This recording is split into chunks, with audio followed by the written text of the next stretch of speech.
Жаңа қосылған көрерменге қайырлы таң дейміз. Тікелей эфирде Қырдан Қазақстан бағдарламасы. Біз Кубик Рубиктен чемпионат емес, құрметті көрермен. Чемпионаттан жеңіске жетіп жүрген қазақтың мақтаныш жігіттері бүгін студияға қонаққа келді.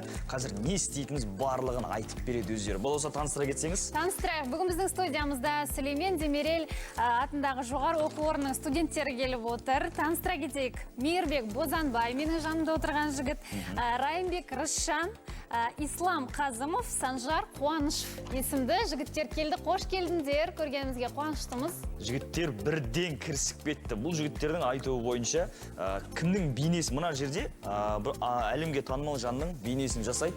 Оны біз білмейміз. Көрермен бірге болып табатын боламыз. Қанша уақытта жасалады жігіттер? Есеппен примерно 20 20 минут. минут. Бұл бағдарлама басында жасайтын боламыз. Енді Мейірбек те сәлден соң көмекке келеді. Біз әзірге осы Кубик Рубик құрастырудағы қызықтар мен шықтарын айтып, көрерменге сұхбатымызды көрсетсек. Енді Мейірбек, өзің сен 3-ші курс студентсің. 3-ші курс студентсің. Неше жасыңнан бері айналысып келесің? Қазір жасым 18-де, осыдан 8-ші сынып кезінде бастағам, 14 жасымда. Жаңағы мектепке дайындық кезінде кеңсе товарларын мамам алып берген. Соның ішінде бір Кубик Рубик болған. Бай қырап көр, ойнап көр деп айтты. Сөйтіп 1-2 айдан соң үйде ішіп жатқанда Кубик Рубикті салып көрдім. Мүлдем жинай алмайтын, жай қызық үшін жай бүйтіп бұра беретін ары-бері. Басында қанша уақытта жинадың? Басында 2 минут, 3 минуттарда жинайтын.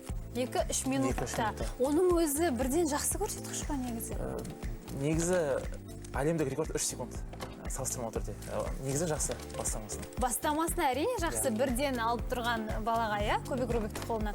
Енді қазір сен өзің қанша секундта жинайсың? Негізі рекордым 11 секунд, ал орташа есеппен 20-25 секундта жинаймын. 20-25 секундта жинай аласың, иә? Енді қазір біз сәлден соң портретті жинауға бірге қосылатын боламыз. Бірақ енді өзің айтшы, жалпы осы Кубик Рубикте түрлі жарыстар бола ма? Онда бір сыйлықтар бола ма? Жалпы қандай қызықтар болады? Айта кетейін, көбі Кубик Рубикті жаңағы тойбастардағы ойыншық деп ойлайды, 200 теңге тұрады. Негізі ол үлкен өнер, себебі Кубик Рубикті көзін жұмып жинауға болады, бір қолмен жинауға болады, судың астында жинайтындар бар, аяқпен жинайтындар бар, түрлі өнерлер бар. Жаңағы айтып кеткендей, әлемдік рекорд 3 секунд. Онымен қоса, Кубик Рубикті жаңағыдай самолеттен құлап жинағандар да бар. Құлап келе жатып жинайтындар да бар, сондайлар бар. Мәссаған. Ол үлкен өнер, әлемдік деңгейде жарыстар өтеді, кәдімгідей. Оған миллиондаған ақшалар құртылады. Бізде мысалы студияда құрметті көрермен Райымбек көзін жұмып жинайды. Көзін байлап, Кубик Рубикті қанша уақытта, қанша секундта? 6-7 минут ішінде. 6-7 минуттың ішінде. Оны үйренуге қанша уақыт кетті? Көріп аласың да, көзіңді байлайсың. Кейін? Жаңағы кубикті маған бұзып береді ғой. Сол кезде мен қай элементтердің қай жақта қандай түс екенін барлығын жаттауға примерно 3-4 минут уақытымды кетіремін. Жаттап алғаннан кейін сосын көзімді жұмып жаңағы әрекеттерді жасап 2-3 минут ішінде құрап бітіремін солай. Тамаша жігіттер. Ал үйренуге қанша уақыт кетті? Үйренуге негізі өзім 8-ші сыныпта бастаған едім. Бұл яғни 5 жыл бұрын. 2 жыл осы спид көмекпен өте қызығушылықпен айналысқан болатын. Және де ең қызықтырғаны жаңа адамдардың көзге жұмып жинағандығына басында өзім сенбеген едім. Сосын алдымда кейбір зерттеулер арқылы сол белгілі бір метод таптым да, соны үйреніп алған едім. Сосын оны практиковать етіп шыңдаған болатын сондай деңгейде. Тамаша. Және де мына Кубик Рубиктің өзін бүйтіп айландырып жинағанның өзінде бір ерекшелігі бар, иә? Мейірбек айтып кеттікші. Қалай қолдану керек? Саусақ қалай қозғалу керек? Біз білетін балауыз екеуміз бағана былай ғана айландырып тұрдық. Одан бірақ бұзып тастадық барлығын сіздерге. Бұл жерде арнайы бір ғылым бар, фингер трикс деп аталады. Яғни көбі Кубикті жай бүйтіп айналдырса, оның негізі саусақтардың орналасуы да бар өзінің жеке. Қалай орналасады? Көрсетіңізші. Негізгі позиция мынадай, оң қолды былай, осылай қойып аласыз да, екінші қолды былай. Сол кезде кез келген қимылды оңай жасауға болады, мысалы, көтеріп, былай. Көрсеңіздер, барлық саусақ жұмыс істейді. Енді мен өзім көзім ілеспей жатыр, сенің қолдарыңа шынымды айтсам. Бірақ Мейірбек енді әңгіме айтып отырып құрастыра аласың ба? Құрастырып бере алайын. Енді жаңа сен 20 секундта құрастырамын дедің ғой, сен тексеріп көрейік. Жоқ, жаңағы жасап көршпейді саусақтырым. Оңай, болса үйретші. Қалай сабыз бассаңыз. Мен бүйтіп көтерген кезде, мынау саусағыңыз уже дайын тұрады бұруға. Көрдіңіз ба? Мынау саусағыңыз бай. Сосын бұруға. Көріпсің, Нұржан, менен де бір талант шығатын сияқты. Енді Нұржан, Мейірбек, ендеше уақыт кетті, құрастырып көрсең. Жарайды, көрейік. 20 секундта Мейірбек құрастырады, ал біздің жігіттер мына жақта бізге арна. Біз білмейміз, көрермен сіздер де білмейсіз, балауыз екеуміз таң қалдыратын, біз табатын бір кубиктардан бір ерекше танымал тұлғаның бейнесін жасайын деп жатыр. Жігіттерге сәттілік. Бір байқаған арнайы бір жобасы, жүйесі бар, соған қарап, өздері де кубик Рубикті реттеп, ыңғайлап жасап. Құрметті көрермен, 20 секунд меніңше болмаған сияқты, бірақ дайын болды. Өзім қарап отырып шынымды айтсам, тіпті түсінбей де қалдым. Мейірбек, енді бұл меніңше талант сияқты. Жарайсың, керемет шынымен де. Мәссаған, Нұржан. Анда таңғалдыратын жайт, мұнда адамның бейнесін жинау үшін жігіттерді тез қимылдап, бір тұлғаның бейнесін, суретін жасап жатыр. Оның бағдарлама барысында көретін, табатын боламыз. Енді бағдарламамыз одан әрі жалғастырайық. Құрметті көрермен, енді өздеріңіз білесіздер, ер адам денсаулығына кейде салғырттықтан тыныштамыз. Бұл мәселе урологиялық ауруларға келгенде дәрігерге дер кезінде қаралмағандықтан түрлі ауруларға, сондай бір келеңсіз жайттарға тап болып жататын бұның жағдайлар көп соңы болады. шынымен де жағдайды шұқтандырып жібереді әбден мүмкін. Қазіргі таңда енді құрметті көрермен осы жұмыржылдықтың арасында осындай жиі кездесетін сырқаттың белгілері туралы өзекті тақырыпты бейне сюжеттен көрейік. Қазақстан бағдарламасы біз жалғастырамыз. Мейірбек те бізге қосылып, мұнда құрметті көрермен бір әлемге әйгілі тұлғаның бейнесін кубик Рубиктан құрайын деп жатыр. Мұнда қанша кубик Рубик бар? 221 кубик Рубиктен құрастырғалы жатыр. Енді бұған жалпы уақыт шамамен 20 минуттай кетеді деп жатыр. Енді басқа да қандай бейнелерді құрастырдыңыздар, осы кубик Рубикпен не жасап көрдіңіздер? Ислам, жауап берсеңіз. Біз кубик Рубикпен мысалы біздің универге анау жылы Қайрат Нұртас келген. Соның құрметіне біз Қайрат Нұртастың бейнесін арнап істегенбіз. Бірақ өкінішке орай ол кісі көре алмай қалды.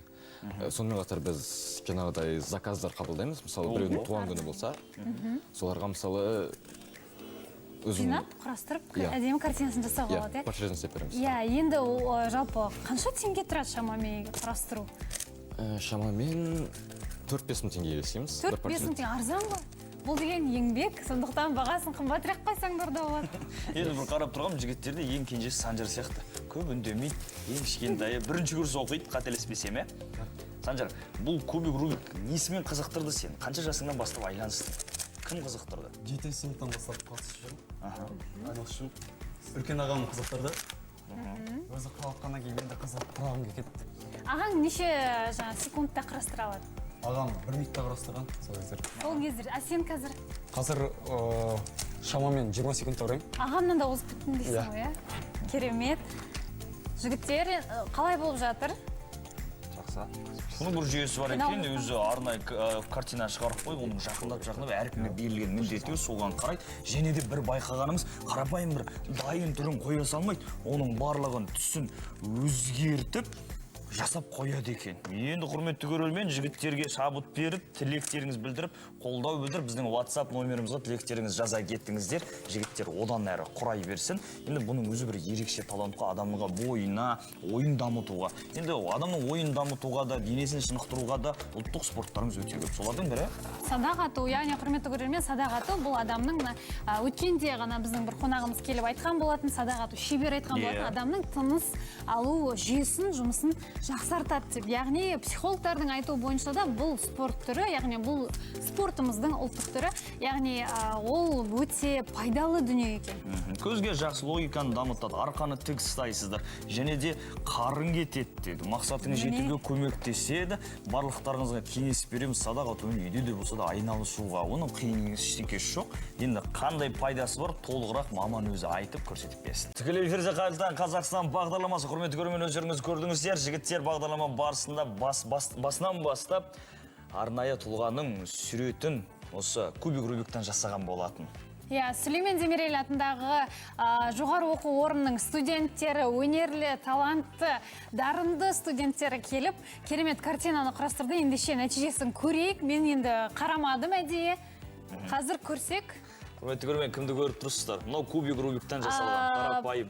Батырхан Шүкенов? Сол дұрыс қой, Мәссаған, керемет жігіттер. Міне өздеріңіз көріп тұрсыз, қарапайым кубик Рубик бағана қойған. Мынандай ғана осындай кубик Рубиктан әдемі, ерекше болды. Керемет енді. Бұл шынымен де талант. Жігіттер жарайсыңдар. таң қалып тұрып, шынымен де жаңа ғана енді бұқшиып барлығы бірдеңе жасап жатырды, бірақ осындай керемет картина шыққан екен. Керемет, жарайсыңдар енді. Тамаша жігіттер, көрермендер де WhatsApp-тан түрлі тілектерін жолдап жатыр. Бізде өкінішке орай тікелей эфир болғаннан кейін уақыт тығыз, бірақ барлығын тілегі мақтанамыз деп жатыр. Шынымен де қуанамыз осындай қазақтың балалары барына деп. Дамыңыздар, өсіңіздер, өркендеңіздер. Сіздердің жетістіктерімен біз әрқашан бөлісіп мақтанып жүрейік. Тек сәттілік жігіттер, молодцы, тек алға. Тек биіктен көрейік жігіттер, сіздерді енді келгендеріңізге алғыс білдіреміз. Құрметті көрермен, өздеріңіз білесіздер, жаңа ғана бағдарлама басында айтқан едік, керемет бір той тақырыбын деп. Енді соны жалғастырсақ, қазіргі кезде кез келген той бастарсыз өтпейді, иә? Оның жұмысы деген өте қол. Оны іздеу керек, оны табу керек, құдаға бөлек, орны бөлек, кімге қандай той бастар дегеннің өзі бір үлкен жұмыс. Әрине, кейде тіпті өзгері тапсырыс беріп, ол ойдағыдай шықпау жатады, немесе мыжылып, бір түрлі жағдайлар болып жатады, оның өзі көңіл күйді түсіріп жататын кездер болады. Дегенмен дәл қазір біз құрметті көрермен декретте отырған ананың, декретте отырған келіншектің осындай кәсіппен айналысып жүр екен. Осы туралы толығырақ бейнематериалға кезек береміз.